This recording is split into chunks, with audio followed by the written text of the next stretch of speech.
Yes, dear student, we have discussed a lot of things up to now. The introduction, molecular basis of life, bionetics, cellular basis of life. Now we are coming towards the pure diversity towards life. अब हम बात करते हैं diversity among living things. जब diversity की बात आती है तो डाइवर्स स्टडीज की बात आती है, और जब डाइवर्स स्टडीज की बात आती है तो there are so many different types of the organism present on this planet, either very small, either little large, or very large, or very large, having variety among them. And वो बादामी की तरह है ना, वो टीवी का programme करता है, एक मासूमाना सा ख्वाहिश, मासूमाना सा सवाल, वो बार बार कहता है सर एक मासूमाना सवाल है। तो वो वसीम बादामी, तो मेरा भी एक मासूमाना सी ख्वाहिश होती है हर साइंटिस्ट की, और ख़ास तौर पे जो डाइवर्सिटी के, I want to study all the type of the diverse living organism in my little span of life. Is it possible? I think it is not possible. कि क्या ये मुमकिन है कि अपनी छोटी सी ज़िंदगी में जो अल्लाह ताला ने हमें दी है, क्या हम उसमें दुनिया की तमाम डाइवर्सिटी को एक एक करके स्टडी कर सकें? मेरे ख्याल से ये मुमकिन नहीं है। तो फिर हम क्या करते हैं, एक जैसे लिविंग ऑर्गेनिजम्स की ग्रुप बना लेते हैं, ताकि हम उनके जनरल कैरेक्टर, ये वाले टाइप के ऑर्गेनिज्म ऐसे होंगे, ये वाले टाइप के ऑर्गेनिज्म ऐसे होंगे, ये वाले टाइप के ऑर्गेनिज्म ऐसे होंगे, ये वाले टाइप के ऑर्गेनिज्म ऐसे होंगे, ये वाले टाइप के लिविंग ऑर्गेनिज्म ऐसे होंगे। वो अमेरिकन्स की तरह, वो कहा जाता है कि अमेरिकन्स अगर कहीं घूमने जाते हैं तो उस कंट्री को 3 दिन में घूम लेते हैं। बोले अगर उन्होंने पेरिस यानी फ्रांस घूमना है, बोले half in how many days you have complete, बोले have you completed visited completely the France? बोले yes, I have seen the Paris मैंने देख लिया। Oh, really? Eiffel Tower, बोले Champs-Élysées, with the river, with this Champs-Élysées, बोले सब हमने देख लिया, river scene, बोले everything I have visited. Really? बोले yes, बोले how many? बोले within 3 days. वो क्या करते, वो खड़े होते नीचे टैक्सी के साथ, बोले this is Eiffel Tower, बोले all right, seen, tick. तो कुछ हम भी ऐसे ही करेंगे, बहुत ज़्यादा डिटेल की बात नहीं करते। तो फिर हम क्या करते हैं, हम ग्रुप्स बना लेते हैं लिविंग ऑर्गेनिज्म, और उस groups of organisms on the basis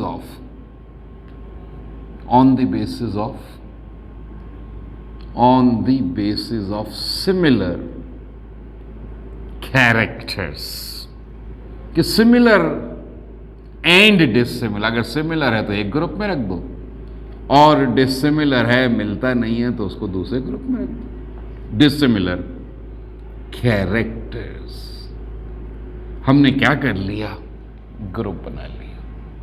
फिर उसके बाद क्या कर दिया, नेम दिस ग्रुप।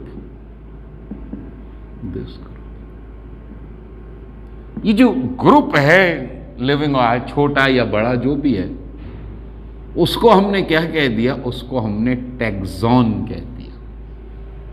ठीक, फिर उस ग्रुप का नाम रख दिया। नाम रखने को कहते हैं नोमी। ये आपके मोहल्ले वाला नोमी नहीं है? बोले कहाँ रहता है? बोले कौन है नोमी? बोले सर वो मेरे पड़ोस में रहता है, अच्छा सा स्मार्ट सा हैंडसम सा लड़का है। ये वाला नहीं है। नोमी का मतलब है कि नेम देने का सिलसिला, नेमिंग। ये आपके पास, अगर मैं इन दोनों को मिला दूं तो साइंस की एक ब्रांच बन जाएगी, जिसे हम क्या कहते हैं, taxonomy. What is taxonomy? Branch of अगर मैं बायोलॉजी पढ़ रहा हूं तो ब्रांच ऑफ बायोलॉजी कह देता हूं, branch of biology where we classify organism, classify organism into groups on the basis of similar and dissimilar characteristics and name them, और फिर उसके बाद क्या करेंगे, नेम देम, उसको नाम दे देंगे। अब इसके लिए मुझे क्या करना पड़ेगा, कुछ कैरेक्टर्स सेलेक्ट करने पड़ेंगे जिसकी बुनियाद पर ऐसा करेंगे। और the characters on which the classification is based,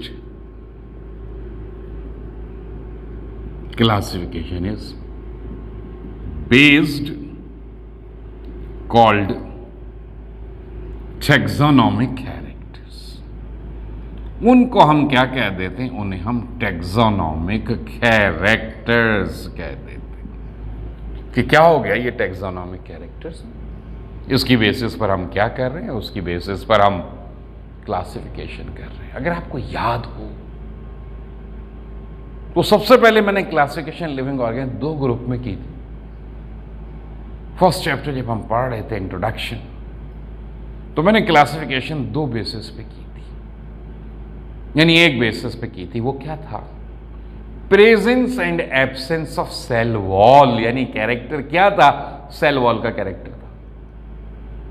और मैंने कहा था the living organism which contain cell wall around their cell are called plants and we classify them into plant kingdom, and the living organism which has been haven't got the cell wall around their cell or haven't get cell wall around their cell, these are called animals। और उन्हें हमने animal kingdom में रख दिया था, 2 group बना दिए थे, एक प्लांट किंगडम, एक एनिमल किंगडम। एक को एनिमल कहा था, एक को प्लांट कहा था। जिनके पास सेल वॉल थी सेल के बाहर, उनको आपने प्लांट्स कहा था, जिनके पास सेल वॉल है उन्हें एनिमल्स किया। तो कहानी खत्म हो गई।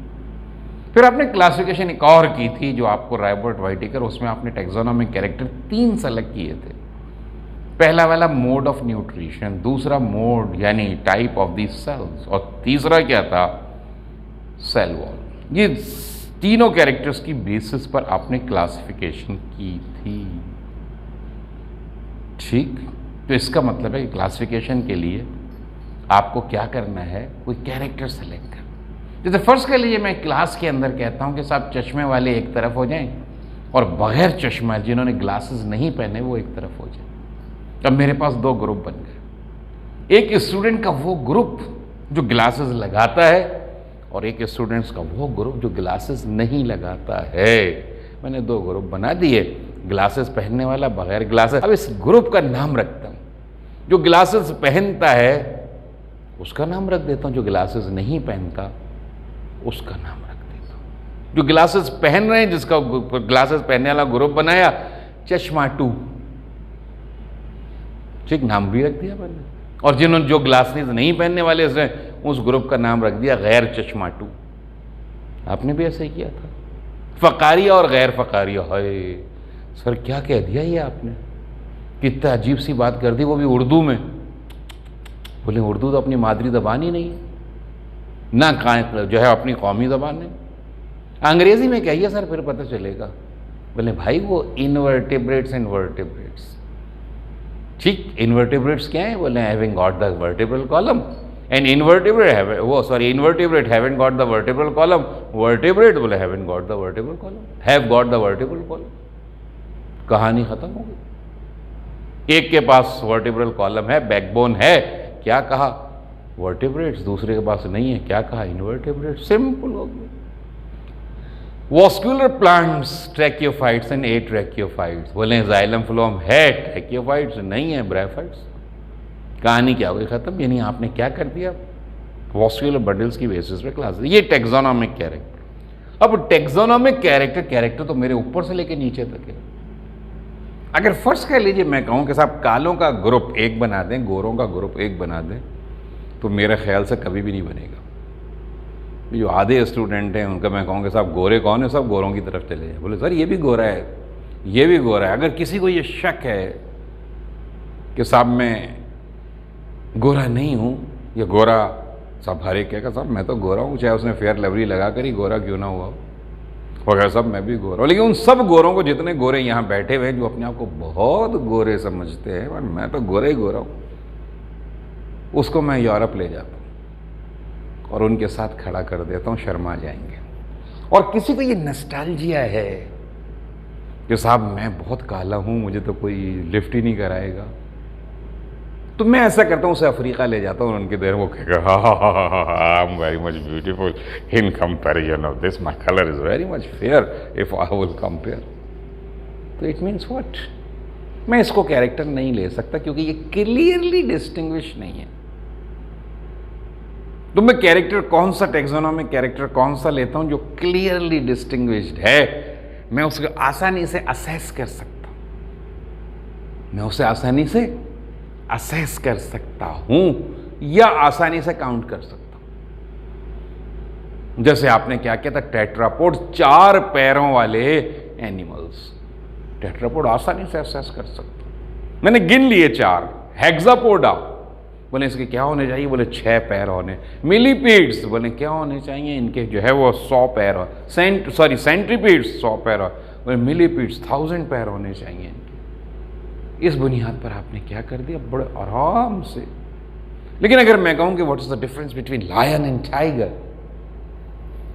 फंस गए। बोले सर लायन की अक्सर बेशतर कर, व्हाट इज द डिफरेंस, बोले किंग लायन इतना बड़े सारी सर दाढ़ी होती है, बड़े वाले मौलवी साहब की तरह, बड़े वाले मौलवी साहब ने अपने मुल्क के अंदर एक, उनकी तरह बोले बड़ी सारी दाढ़ी होती है। बोले किसकी, बोले बब्बर शेर की, लायन की।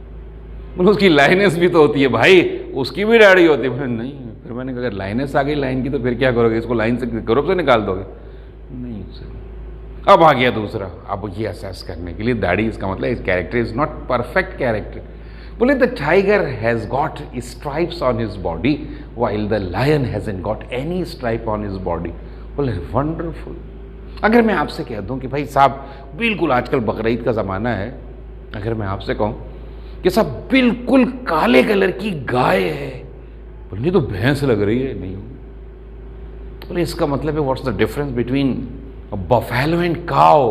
अगर बिल्कुल काली है तो क्या मैं उसे बफेलो बना दूंगा कि इट्स तो buffalo? Not at all. Cow is cow, buffalo is buffalo. How you can distinguish? मैं अब आपको बताता हूँ। बहुत साल पहले मुझे भी नहीं पता था, मुझे भी एक जिसको आप जाहिल समझते हैं उसने बताया था। मैं तो उसको बहुत, उसने मुझे इल्म दिया तो मैं उसको जाहिल नहीं समझता था। मैं एक गाँव में गया, कहने के साहब है दसो एक ही फ़र्क है, ए भैंस है, भैंस से चेर गाय तो फ़र्क पता है? मैंने हाँ, हम चौड़े हो गए बड़ा। बोले मुझे पता है ये वो बोले सर छड्डो जी तुझे की पड़े है। अब हमारी जो है वो पसीने छूटने लगे, हमें एक आदमी जिसने क्लासें पढ़ी ही नहीं है, गाँव में रहता है, अगर आप उसे जाहिल कहें तो मैं नहीं कहूँगा उसे जाहिल, इसलिए उसने मुझे इल्म दिया, वो मुझसे ज़्यादा जानता था। हाँ क्लासें नहीं पढ़ा तो अलग, क्लासें पढ़ने का नाम इल्म नहीं है। उसने मुझे बताया कि ये जो खाल है गर्दन के साथ साथ ये भैंस के नहीं होती, उसकी गर्दन प्लेन होती है, और गाय के ये गर्दन के साथ पूरी खाल होती है, पूरी नीचे लटकी हुई होती है। तो वंडरफुल, पहली दफ़ा मुझे पता चला कि that's the difference between cow and buffalo. Either the colour is what it, no matter what is the colour of that. ठीक, ये डिस्टिंग्विशिंग कैरेक्टर मैं असेस कर सकता हूँ, असेस किया जा सकता है, इसको काउंट किया जा सकता है, असेस किया जा सकता हो द कैरेक्टर।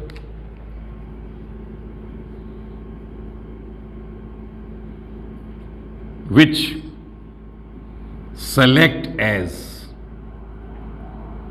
जिसको किस तौर पे सेलेक्ट किया, the character which select as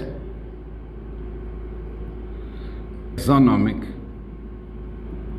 character must have following property, must have following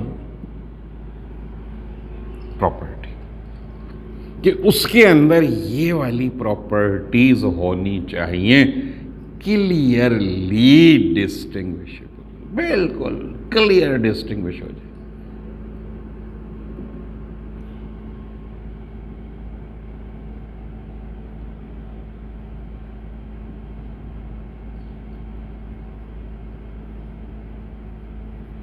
और दूसरा क्या है? इजीली असेसेबल और काउंटेबल। डिस्टिंग्विशेबल भी हो गया, काउंटेबल भी हो गया। अब हमेशा चीजें आसानी से मुश्किल की तरफ जाती हैं, ये जिंदगी का उसूल है। आपने भी पढ़ाई पढ़ी थी, सबसे पहले आपको क्या पढ़ाया गया था? अल्फाबेट्स पढ़ाए गए थे, है ना? सबको ABCD अलिफ बे पे ते टे से, सबसे पहला सबक ये था। जब ये रिकग्निशन आपको आ गई थी तो फिर आपको 2 वर्ड्स यानी 2 लेटर वर्ड्स पढ़ाए गए थे, बा, आ, जा, खा, आ, ना, ठीक इस टाइप के वर्ड्स पढ़ाए गए थे। बा, ता, ये इस टाइप के वर्ड्स पढ़ाए गए थे। फिर 3 वर्ड्स पढ़ाए गए थे, फिर 4 लेटर वर्ड्स पढ़ाए गए थे। आप किसकी तरह? फिर आपको सेंटेंस बनाना सिखाया गया था। फिर आप जब सेंटेंस बनाना आ गया तो फिर आपको ऐसे लिखना सिखाया गया था। ये सारी चीज़ें आपको लर्निंग कैसे दी गई थी? From simple to complex. तो हम भी जब लर्निंग कर रहे हैं, हम भी जब स्टडी कर रहे हैं, तो हम भी क्या करेंगे? हम भी सिंपल टू कॉम्प्लेक्स चलेंगे।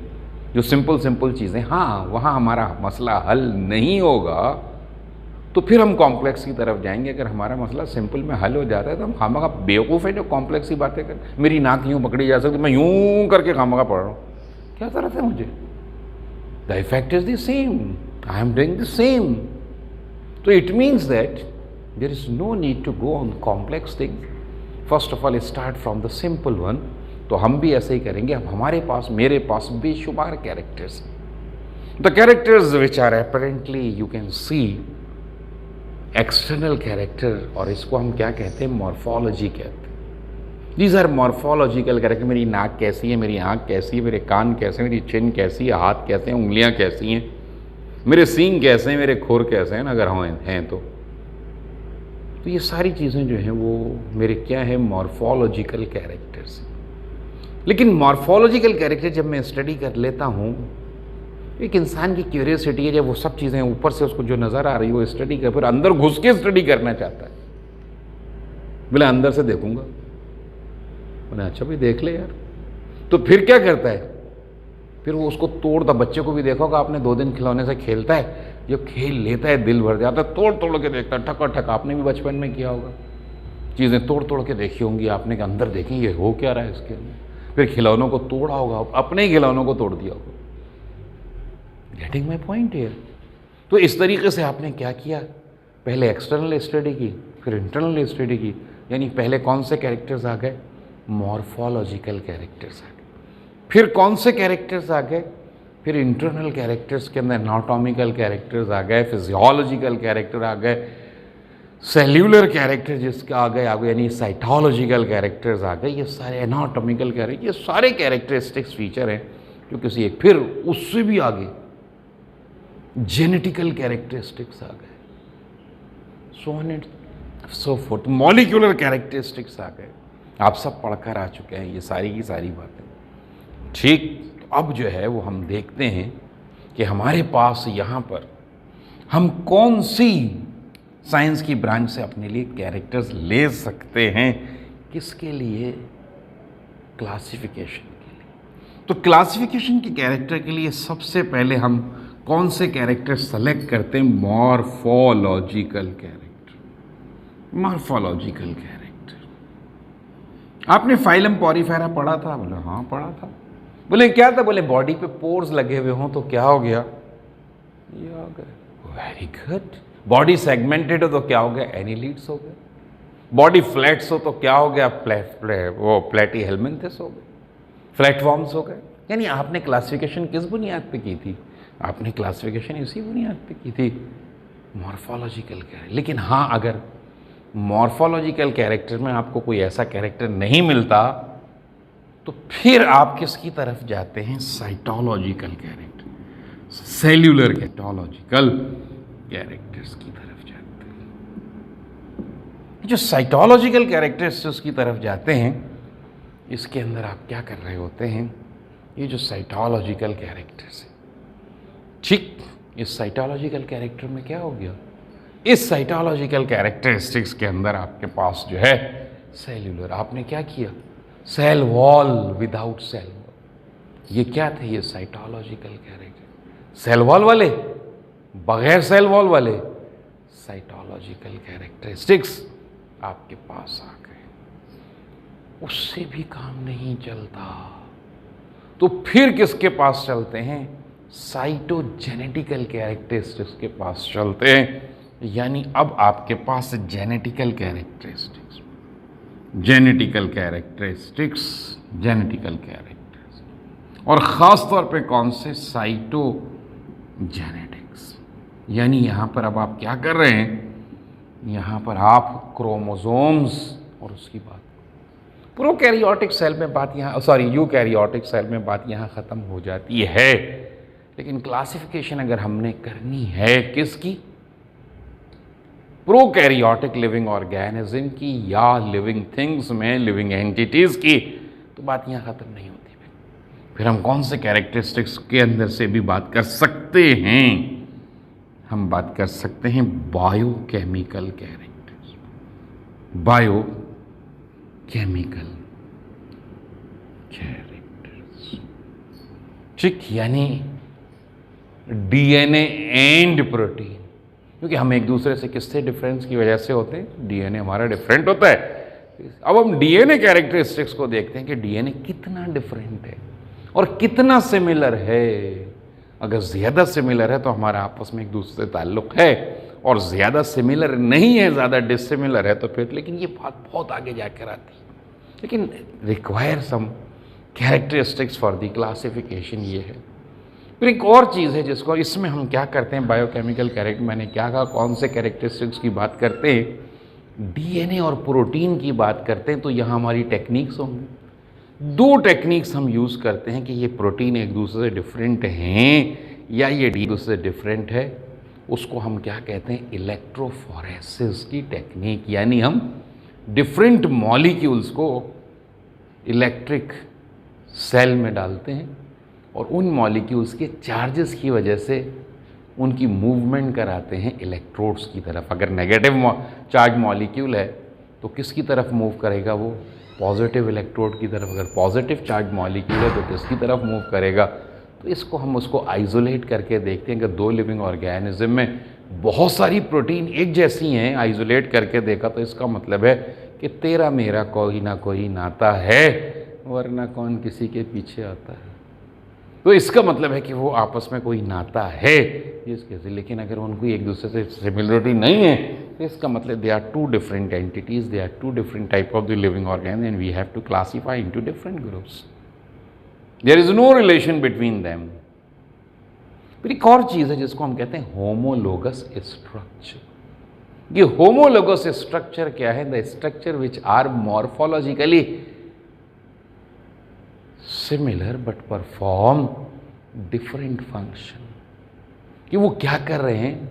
देखने में एक जैसे हैं लेकिन फंक्शन परफॉर्म डिफरेंट कर रहे हैं। इसको हम क्या कह देते हैं? इसको हम होमोलोगस स्ट्रक्चर्स कहते हैं या होमोलोगस ऑर्गन्स कहते हैं।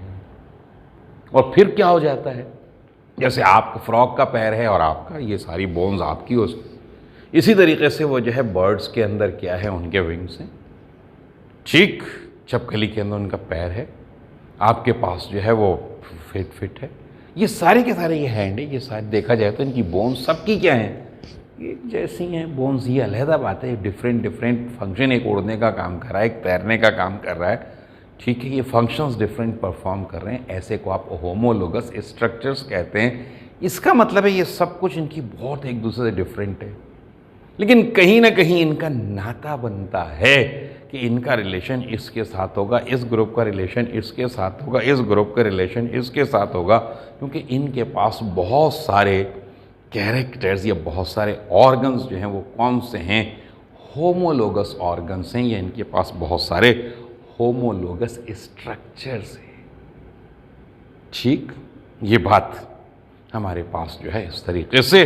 तो हम फिर और किसकी बात करते हैं? होमोलोगस स्ट्रक्चर की बात करते हैं। अगर ऐसा हो जाता है तो हम क्या करते हैं? इन कैरेक्टर इससे अपने कैरेक्टर्स सेलेक्ट करते हैं और सेलेक्ट करने के बाद फिर हम इनसे जो है वो आपस में लिंक करते हैं और लिंक करके हम क्या करते जाते हैं? टैक्सॉन्स को अरेंज करते जाते हैं। अब देखते हैं कि हमारे पास कौन कौन से किस्म के टैक्सॉन्स हैं, कि हमारे पास कौन कौन से टैक्सॉन्स हैं।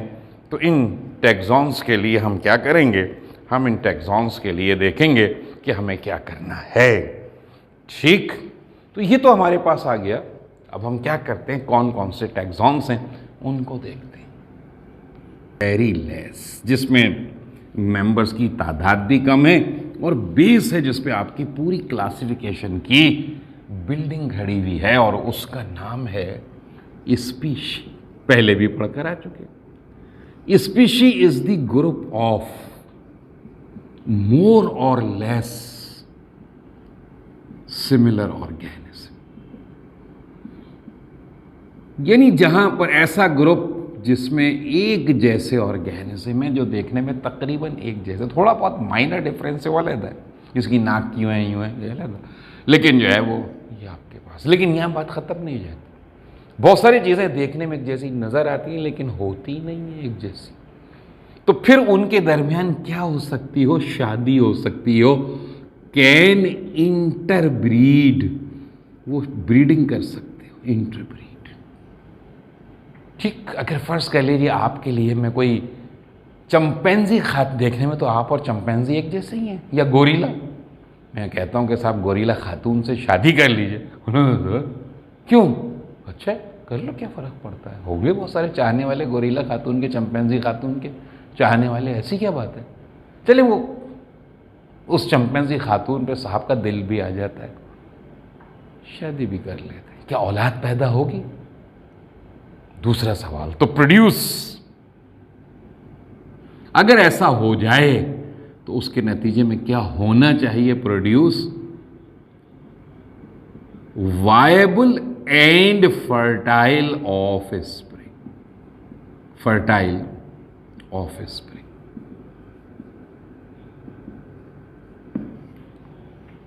यानी हमेशा उनकी औलादें कैसी हों? ज्यादातर जिंदा अगर औलादें हो जाएं, ब्रीड हो जाए तो औलादें पैदा होगी। अगर दो डिफरेंट स्पीशीज के दरमियान बाज़ औक़ात ब्रीडिंग हो जाती है, उनकी औलादें भी पैदा हो जाती हैं, लेकिन हमेशा वो पैदा हो, हमेशा, कभी कभी नहीं, हमेशा वो पैदा होने के बाद या डेवलपमेंट के दौरान ही मर जाती। कभी कभी ऐसा भी होता है दो डिफरेंट स्पीशीज इंटरब्रीड कर लेते हैं, औलादें भी पैदा हो जाती हैं, लेकिन औलादों के अंदर औलाद पैदा करने की सलाहियत नहीं होती, यानी उनकी औलादें फर्टाइल नहीं होती हैं। वो पहले, अब तो बेचारा उसका बेड़ा गर्क कर दिया हमने, क्योंकि हमारे पास कोई सेंस नहीं है कौम की हैसियत से, ना हमारे अंदर कुछ सेंस है, हमारे पास सिर्फ पैसा कमाने का सेंस है, उसके अलावा कोई चीज़ों का बेड़ा गर्क हो, जिससे बनाया गया है उसके लिए उसका बेड़ा गर्क हो, कौम को क्या दे रहे हैं उसको हमने कुछ देना ही नहीं है वैसे ही। तो इसलिए जो है हमारे पास सिर्फ और सिर्फ पैसा मतमई नज़र है, इसलिए कौमों का बेड़ा गर्क, हम तो कौम बना ही नहीं सके। इसीलिए पहले जब सफारी पार्क बना था तो कुछ उसके अंदर सफारी पार्क का टच आता था, कराची का सफारी पार्क, उसमें कुछ कराची का टच आता, सफारी पार्क का टच आता था, क्योंकि सफारी पार्क में एनिमल्स खुले हुए होते हैं, हाँ इंक्लोजर्स बड़े बड़े होते हैं। बाज़ औक़ात अगर आप दुनिया के सफारी पार्क में जाएंगे तो वहाँ बाज़ जगह तो ऐसा है कि बिल्कुल ही ओपन है, लेकिन अगर आप दूसरी कंट्री, अमेरिका या जो है वो यूरोप के किसी कंट्री में, वहाँ सफारी पार्क्स बनाए हुए, उन्होंने क्या किया, इंक्लोजर्स बनाए हुए हैं बड़े बड़े। वहाँ जब आपकी गाड़ी पहुँचती है, आप गाड़ी के में बैठे रहते हैं और जानवरों के दरमियान जो एनिमल्स हैं उनके दरमियान घूमते रहते हैं। हाँ ये होता है कि इंक्लोजर, हर एनिमल के इंक्लोजर्स डिफरेंट होते हैं, बहुत बड़े बड़े एरिया में इंक्लोजर्स होते हैं, एरिया बने हुए होते हैं। हाँ उनके दरवाजे जब आपकी गाड़ी पहुँचती खुल जाते हैं, बंद हो जाते हैं, वॉट एवर इट इज़। ये एक तरीक़ा है। तो हमारे पास भी कुछ ऐसा ही था शुरू में। तो मेरे पास जब स्टूडेंट आते थे तो मुझे सर वो को छुट्टी दे दें, सर वो हम 4 दिन नहीं आएंगे। वो कहाँ जा रहे हैं? सर कराची जा रहे हैं। बोले कि वो सफारी पार्क गए हो? बोले कि नहीं सर। का मैंने कहा इस दफ़ा सफारी पार्क भी घूम कर आना कराची का, और सफारी राइड भी लेना। एक बस चलती थी पहले, अब भी चलती है वैसे वो तो, लेकिन अभी बताता हूँ उसका क्या बेड़ा गर्क हुआ। वो पूरे मुख्तलिफ एंक्लोजर खुलते जाते थे, फिर वहाँ जाके जो है वो कुछ लोग उतर भी जाते थे जहाँ पे वो समझते थे, तो वहाँ उतर जाते थे, वहाँ घूमते थे, यानी ऐसे उतर के अपनी गाड़ी, फिर उसका वो गाड़ी चलती रहती थी और कहीं गाड़ी खड़ी भी कर देते जहाँ वो समझते थे कि कोई ख़तरा है। तो इस तरीके से घूम के पूरे एंक्लोजर से ले आती थी वो गाड़ी। जब वो बच्चे वापस आते थे तो मैं उनसे पूछता था, भाई गए थे? हाँ सर गए थे। मज़ा आया? कोई नहीं सर, कुछ भी मज़ा नहीं आया। बोले क्यों भाई? बोले सर वहाँ है ही क्या, हिरन ही हिरन है वहाँ पे, एक छोटा सा ऊँट है। अच्छा छोटा सा ऊँट भी है, तो ज़ीब्रा है, ये बच्चों वाले क्या, बच्चे वाली चीज़ थी। अरे भाई वहाँ पे 32 स्पीशीज़ ऑफ डियर फैमिली है। अच्छा सर, अब आंखें खुलती थी। सर पहले क्यों नहीं बताया था, बच्चों गौर से देखते ना। यानी एक आम आदमी के लिए वो सब के सब हिरन थे, छोटा हिरन, बड़ा हिरन, जो है पतली टांगों वाला हिरन, थोड़ी मोटी टांगों वाला हिरन, लंबी सींग वाला हिरन, छोटे सींग वाला हिरन, वो हिरन ही थे सारे के सारे। बट दैट नॉट हिरन, डियर फैमिली। और उनकी स्पीशीज़ थी। How many species were there? 32 species were there. अब तो उस बेचारे को चिड़ियाघर से ही बदतर बना दिया गया है और कुछ भी नहीं बचा। ना लोगों को एजुकेट कर सकते हम कि क्या चीज़ क्या होती है, क्या चीज़ क्या हो सकती है। एजुकेशन के तो सारे मौक़े हमने ख़त्म कर दिए बच्चों के लिए भी। ये जितने जूलॉजिकल गार्डन हैं, बोटैनिकल गार्डन हैं, हमारे पास बॉटनिकल गार्डन का तो तस्वर ही कभी नहीं रहा। हाँ ज़ूलॉजिकल गार्डन जिनको हम चिड़ियाघर कहा करते, तफरी, आपने देखा होगा चिड़ियाघर में जाने का मकसद ये नहीं होता कि आप जानवरों को देख के तंग करके घर आ जाएं। वहाँ पे एक तख्ती लगी होती थी बड़ी, वहाँ लिखा होता था कि इस जानवर का क्या नाम है, इस जानवर का जूलॉजिकल नेम क्या है, वहाँ साथ लिखा होता था। फिर ये बताया जाता था कि इसका असल वतन कौन सा है, कहाँ कहाँ ये पाया जाता है। फिर ये बताया जाता था कि कितने इसकी उम्र होती है, कब ये कितनी उम्र में जवान हो जाता है और अपनी ज़िंदगी में कितने बच्चे पैदा कर सकता है, और इसके लिए कौन सी एनवायरनमेंट, सब एक तख्ती पे लिखा हुआ होता था। और यही बताना मकसूद, जो आज तक शायद टीचर्स भी ले जाते होंगे, वो भी नहीं बताते होंगे बच्चों ये ऊपर लिखा हुआ, ये पढ़ो। चिड़ियाघर बोले बंदरों को तंग करके, बंदर बड़ा अच्छा हो चल रहा था, बस ख़त्म हो गई बात। भाई ये बंदर है, ये वाला बंदर, ये वाला बंदर, ये वाला बंदर, ये वाला जिसको आप बंदर कह रहे हैं, ये है क्या असल में? वहाँ नाम लिखा हुआ है बाकायदा। ये वो जो है वो कोई टीचर, ना टीचर पता ना स्टूडेंट। अब तो वो कॉन्सेप्ट ही ख़त्म हो गया। ये ज़ूलॉजिकल गार्डन का कॉन्सेप्ट था जो हमने किसको देना था, जो हमने बच्चों को देना था, जो हमने कौम को देना था, ताकि एजुकेट हो। तो एजुकेट हमने करना ही नहीं है, कौम को तो जाहिल रखना है, इसलिए हमने कुछ सब चीज़ें ख़त्म कर दी। ना टीचर के अंदर वो स्पिरिट डेवलप हुई, ना स्टूडेंट में वो स्पिरिट डेवलप हुई, ना पेरेंट्स ने जो है वो स्पिरिट डेवलप करने की कोशिश की बच्चों के अंदर। ना घूमने निकले, कोई पढ़ने थोड़ी निकले। You are everywhere getting knowledge, wherever you are going, remember that one. वो मैं याद है कि जब मैं छोटा अपने अब्बा की उंगली पकड़ के जाता था, तो मेरे वालिद बहुत दूर कहीं पोस्टिंग थी, तो वो हफ्ते में या 15 दिन में या महीने में एक दफ़ा आते थे, तो मुझे एक पार्क ले जाते थे। वो जिस जगह से ले जाते सारे दरख्त लगे हुए थे, और वहाँ मुझे साइन बोर्ड्स पढ़ाते हुए लेके जाते थे। मुझसे कहते ये पढ़ो अंग्रेज़ी के, उर्दू के, ये है, फिर उसकी करेक्शन करते हुए जाते थे। फिर उसके बाद रास्ते में वो एक किताब की दुकान पर रुकते थे। किताबों की बहुत बड़ी दुकान थी, अदबियात का नाम था, चाड़ी के ऊपर, सारी रिसेंट। फिर उससे पूछते थे, दोस्ती भी थी उससे पूछते, भाई नई किताब आई है, किसकी आई है, ये आई है। फिर हमें कहते थे वो देखो फलानी किताब बच्चों की, ये पहले देखी तुमने, तस्वीरें देख लो, चलो इसकी, इस किताब का नाम मुझे बताना क्या है, क्या क्या देखा है इसमें, चलो। अच्छा तुम्हें कोई किताब पसंद आ रही है ऐसी, चलो। अगर वो समझते थे कि चलो इसका, जब ये दे दो, ये बच्चे के पैसे ले लो, ये ख़त्म हो गई। खुद भी अपने लिए कोई किताब ले लेते, कोई नहीं आती थी। ये सब क्या था? ये शौक़ था। शौक़ उनको तो था, लेकिन हमारे अंदर वो शौक़ इनकलकेट करना चाहते थे गैर महसूस तरीके, जो अब हमारे पास नहीं है। तो खुदारा अगर एजुकेटेड कौम बनानी है तो ये सारी चीज़ों पे तवज्जो दीजिए। सिर्फ किताबें पढ़ लेने का नाम इल्म नहीं होता है। इल्म बिहेवियर से आता है। आपके बिहेवियर के अंदर चेंज जब तक नहीं आएगी, you will not be receptive. इम्तहान दे देना, डिग्रियाँ ले लेना, it is not an education. ये एजुकेशन नहीं है। What you are doing, you are just cramming the things. तो यहां पर क्या हो गया कि फर्टाइल ऑफस्प्रिंग, अब मैं आपको एक बात बताता हूं कि घोड़ा और गधा अलग अलग स्पीशीज है,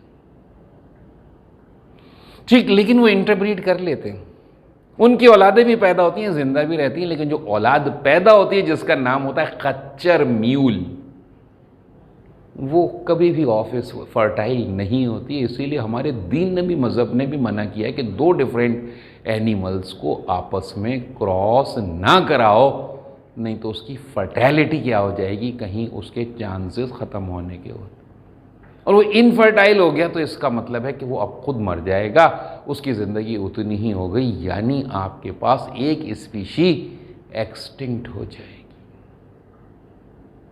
तो खच्चर पहाड़ी इलाकों में काम आता है बारबरदारी के, वो घोड़े की तरह स्ट्रांग होता है, गधे की तरह बारबरदारी करा सकता है, सामान लादा जा सकता है, और स्ट्रांग उसकी जो फुट है, मसल्स हैं, वो स्ट्रांग होते हैं, इसलिए उन पहाड़ी इलाकों में छोटा होने की वजह से सामान ले जाने के काम आता है, ठीक। लेकिन वो बेचारे के साथ जुल्म है, यानी आपने उसे क्या कर दिया, इनफर्टाइल कर दिया, अब उसके अंदर औलाद पैदा करने की सलाहियत नहीं रही है। तो यही बात आ गई। तो this is the smallest group, और ये इस पर बिल्डिंग हुई। मैं अक्सर बेशतर पूछता हूँ कि बेसिक यूनिट क्या होता है। Basic unit is nothing at which the building is build up, वो बेस है जिस पे बिल्डिंग खड़ी है। अगर मैं पूछूं कि इस कॉलेज, इस इंस्टीट्यूट का बेसिक यूनिट कौन है, तो अक्सर भाई साहब टीचर है, फलाना।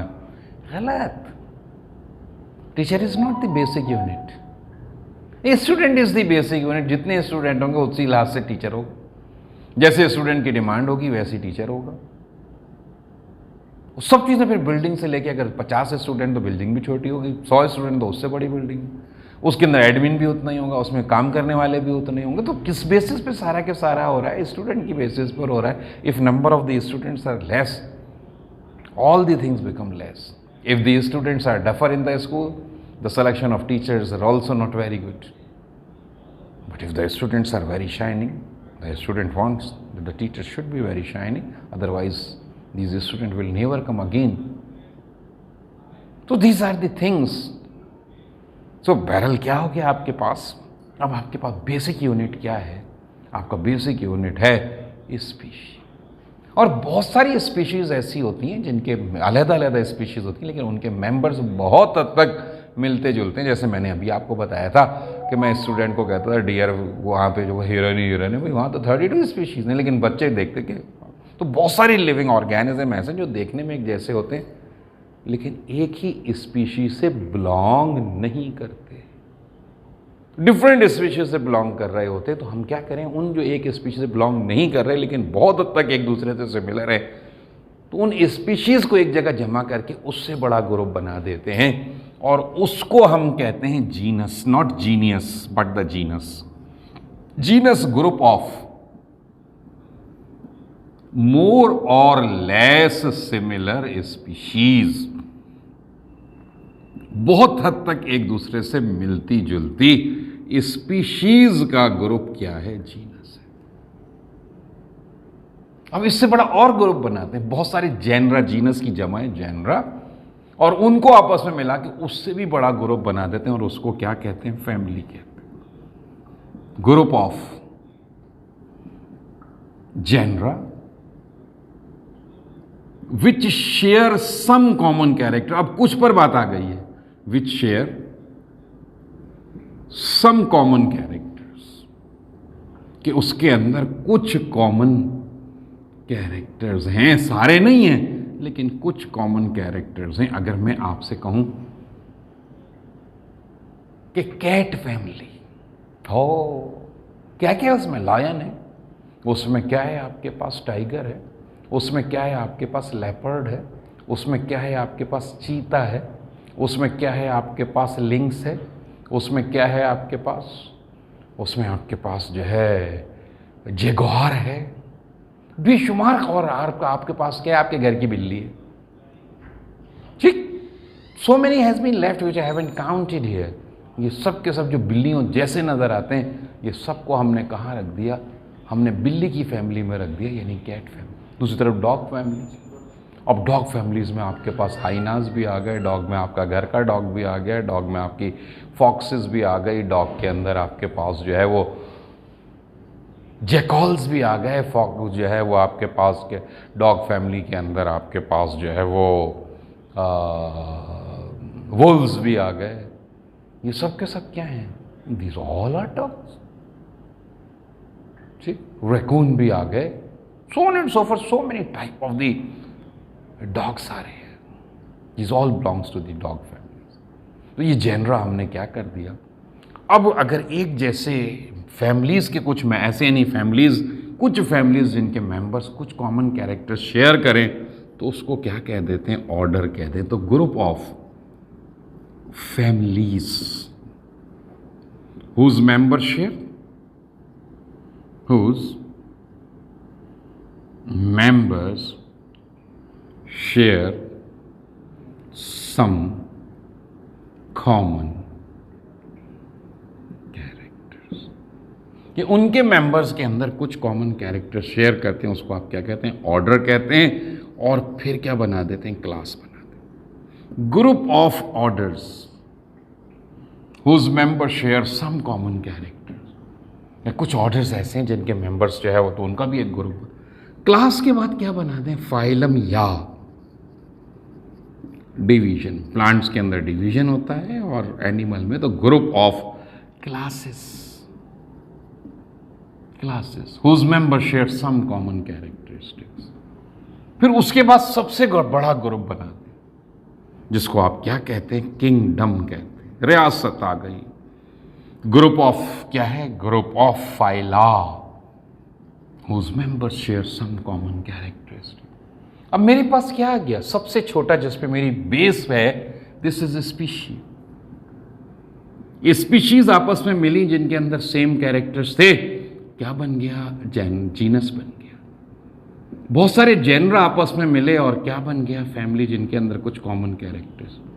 बहुत सारी फैमिलीज मिली, क्या बन गया? ऑर्डर्स बन गया। ठीक, बहुत सारे ऑर्डर्स आपस में जो है वो मिलकर एक उससे बड़ा ग्रुप बन गया क्लास, उससे बड़ा ग्रुप बन गया फाइलम, उससे बड़ा ग्रुप बन गया किंगडम। यानी क्या हुआ? तरक्की करते करते करते ऊपर पहुंची। इसको क्या कहते हैं? Arrangement of taxon in ascending order is called taxonomic hierarchy. Hierarchy higher ranking होती चली गई। यहाँ सबसे छोटे रैंक वाला है, फिर उससे बड़ा ग्रुप, फिर उससे बड़ा ग्रुप, फिर उससे बड़ा group. And this arrangement of the taxon in ascending order is called taxonomic hierarchy. इसको हम क्या कहते हैं? इसको हम टैक्सोनॉमिक हायरार्की कहते हैं। I think it's enough for today. We will next time इंशाल्लाह, we have already discussed the two kingdom system, the three kingdom system. What we haven't discussed are the living things. So next time inshallah we will discuss, we will start from the living things and then we will go to the five kingdom, the groups of the five kingdom system. Thank you very much.